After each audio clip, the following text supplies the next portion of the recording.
ivavakisika tsy eo andriamanitra ray io na dia manoloana ny loza izay miatra amin'izao tontolo izao azy ka mahatratra ty amin'ny firenena malagasy dia tsy hainainy tsy hisaotra hidera ka laza ny anarinao no ny alehibe ny fimondram-ponao satria mahatsapy izay fa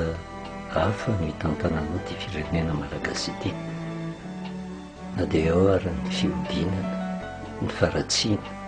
ny fimonomonona na viatsy avy roa ary tsy vitany eo anivona isan'ny kristianina fotsiny ihany fa ny eo anatrehan'ny isambatan'olona manoloana ny loza mitranga matetika dia tonga amin'ny fimonomonona ny mandrakariva indraindray matahotra izahay rao dia tsy tafatodika aminao ka vao mainka hahampitombo ny loza hiatra eto amin'ity firenena malagasy ity mankasitraka anao izay satria fantatray fa Andriamanitra be famindram-po ianao miasa mandrakariva ary mahatoky izay fa tsy izao no farany fa avelanao hitranga zao loza izao mba hampieritreretana ny isambatan'olona na inona toerana misy azy na inona tokony hivavahana misy azy mitaonanay mba hitodika amin'ny tenanay ary angina